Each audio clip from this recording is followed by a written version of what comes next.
So here we in India, right, we see people that last moment offer backouts. There are no shows, meaning you give an offer and people back out. So how do you handle that part? Do you see that happening with you as well, or it is the industry thing, Georgiana? How, what would you like to suggest to the people when it happens to them? Right, right. So first of all, I think this conversation is more, I would say, more deep in terms of, obviously in IT, we are facing a lot of companies looking for the same talent. So that's basically, we're starting with that.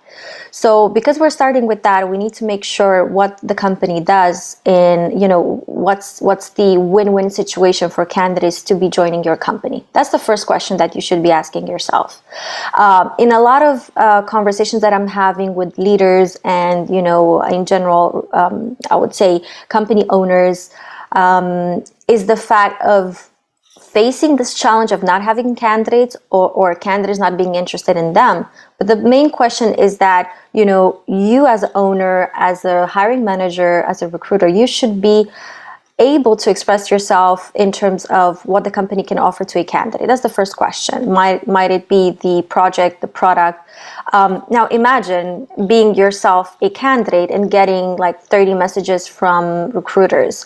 For companies that more or less, let's say they're doing the same thing, at least that's how it looks from the outside world. It looks on, like kind of the sort of services that they're providing.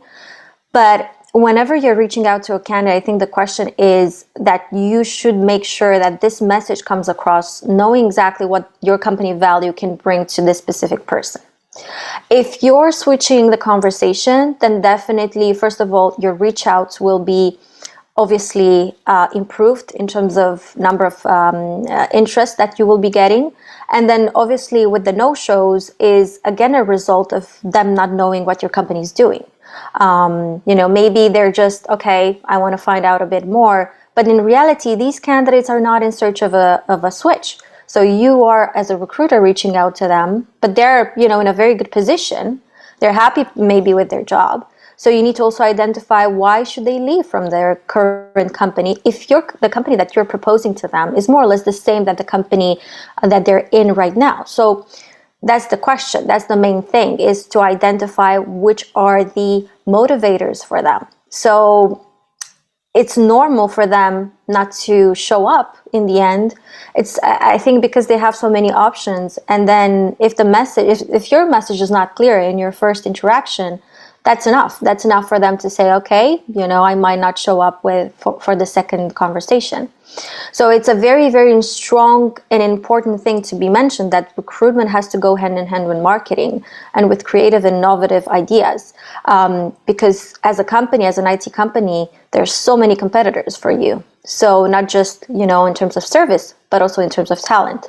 And you cannot do anything without the right talent for your company. So it just leaves you with understanding a bit what's my take for the specific market, for this person. Another thing that I'm seeing is that whenever recruiting, hiring managers, they definitely think about their companies as being top, best companies ever. They lose a bit touch with the external market. So if someone is, say for instance, working for a company for 20 years and they're very happy, that's great. They just need to make sure that they communicate the same thing to the candidates. Because sometimes when we're in, as you said earlier, right? Sometimes when we're doing our job for such a long, long time, we lose touch with the external market. So it's important to always know where your company is, how candidates see your company in general. So that's why I'm saying it's a very complex situation. The reason of no shows is usually because they don't know who you are. You don't know exactly how to present your information clearly. You're just reaching out with the same message that other recruiters reached out to him or to her. So there's nothing special, right? You're either having a very dull message, it's again, or you're not straightforward or transparent, because I think in IT you should just also mention the salary range that you're having available. I mean, at times in the past, there was this whole concept of, we're going to talk about the salary once the time comes, after knowing to, discuss it. It's not the case anymore. And it's not because people are just interested in the money. It's just setting out a specific, or making everything more efficient, right? With the right wording around the salary, there are exceptions and things like that. You have a range, the minimum, the maximum, but you have a budget. So it's going to work out well for you in the end as a recruiter or company owner.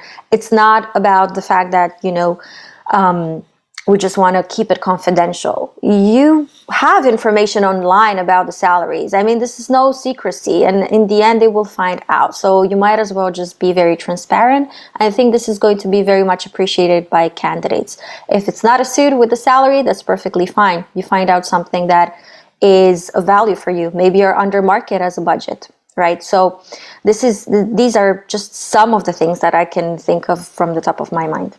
No, absolutely. As you said, the salary, sharing that information in the beginning. And one thing I have noticed here, Georgiana, what you said is about how we represent ourselves to the market, how we make the perceived value happen when we present ourselves to the very new market. So it comes with the communication and presentation as well, right? As we cannot go like a customer care executive anymore, we cannot go with a script anymore. What do you think?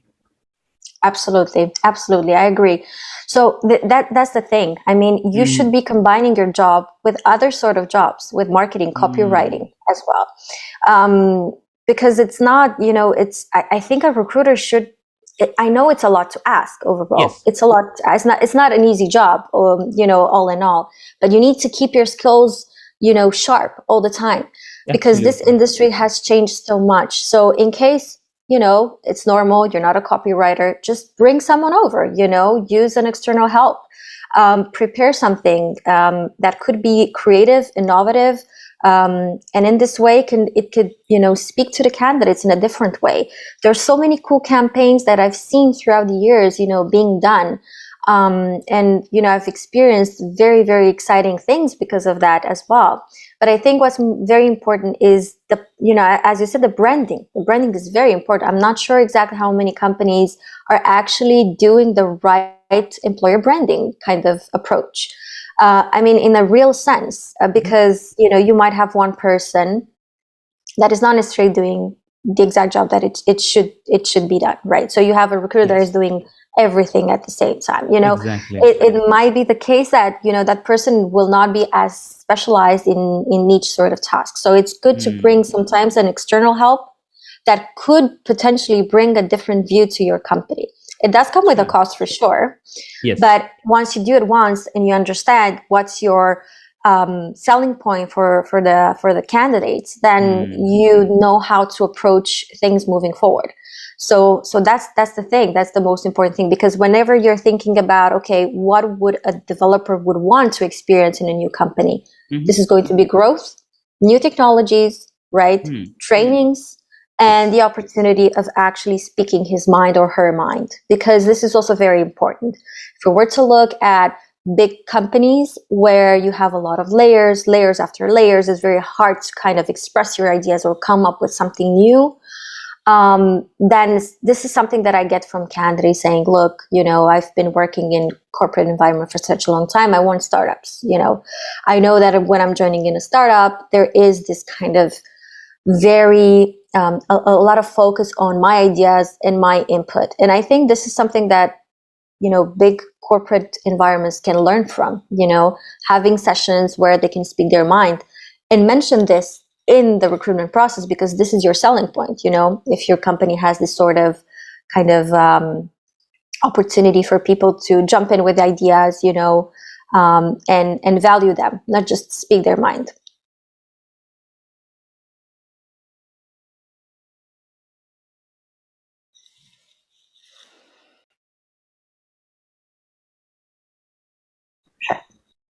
Yes, Georgiana, we are back here, and that was an internet interruption that time. Yes, you were talking about that companies should approach every individual with why people should work with them, right? That is one of the important part you were sharing about. Exactly. And that that also should not stay with the management or the founders, but that thing should come to the recruiter as well, right? I mean, they should feel that this is what we are. What do you think, Georgiana? I absolutely agree. And it should be felt by everyone in the company. It Mm-hmm. should be felt also outside of the company. And by doing so is, you have a lot of ways of making sure that in the external market, this is also perceived. So a lot of candidates, anyways, when they're going to interviews, they will definitely write reviews, say for instance, after interviews, after tests, after offers on Glassdoor. So if you think you have some issues with the way your company is being branded outside or how it looks in the external market, because there are two different things. If you're a recruiter in, for a specific company, you might have a very good impression about your company. Obviously, I mean, I hope so. And same goes for the hiring managers. But also make sure that this is also in the outside market, in the external market. And the way of checking this is check your Glassdoor scores. See any red flags that you got from candidates after interviews for hiring managers and things like that. You have surveys. You can send across surveys to your candidates after the interviews. You can find out if your recruitment process is very long, if it's efficient, if you're having, your hiring managers prepared for the right way of doing interviews, right? Everything creates your outside, let's say, image. And this is very, very important.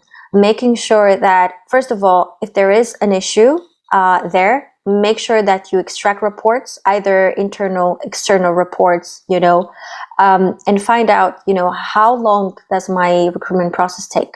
What's the main issue? Am I having candidates failing technical tests? Is there a issue with, say, for instance, my hiring manager's expectations versus the market? Is there a budget issue? So many that could be. So you have to do a proper diagnosis of it, because when you do realize which is your pain point, because I'm guessing they will not be all of them, right? There will be one or two, because otherwise there would have been no way for you to recruit in the first place. But you have to improve those, because if you do not improve those as a recruiter, and it's our responsibility to flag this to the leaders, the top management.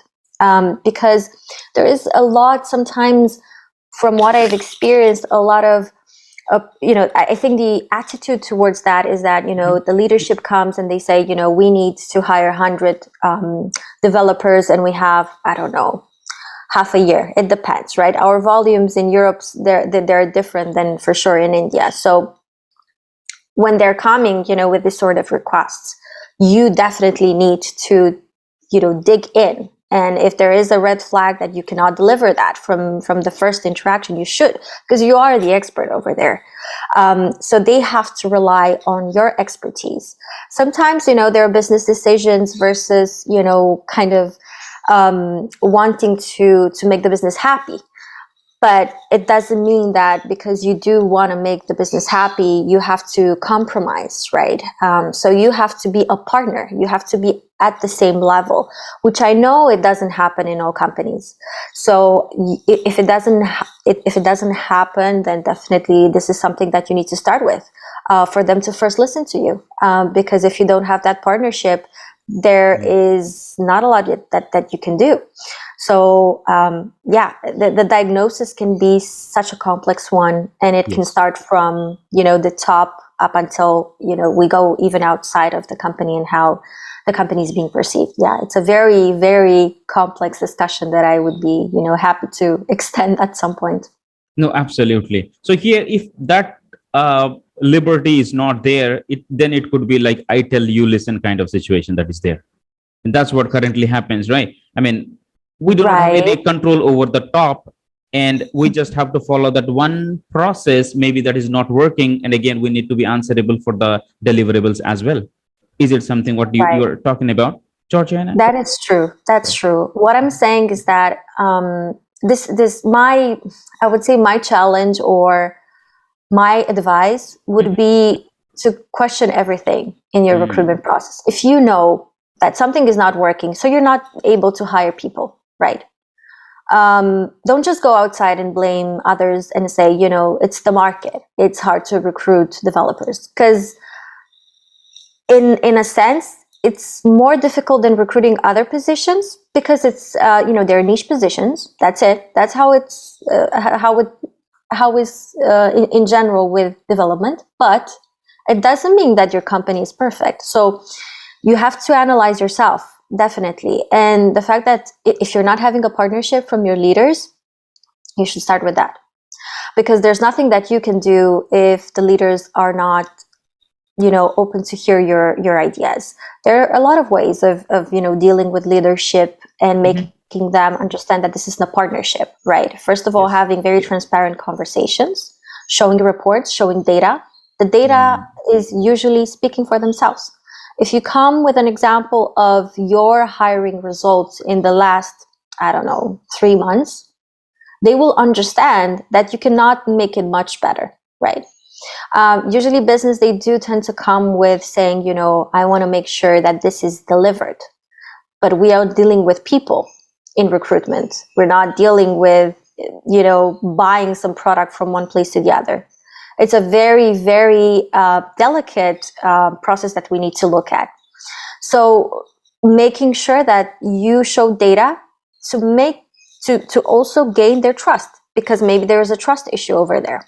But start with that, because if they don't have your trust, there's nothing innovative that you can bring along. I mean, you can in your conversation with your candidates, but if it goes, top down, then you're going to experience a lot of challenges that you cannot fix by yourself, because the process doesn't have just two people, the recruiter and the candidate. It has hiring managers, decision makers in general, right? Administrative things that we need to look at as well. So it's a bunch of other elements that are influencing the result.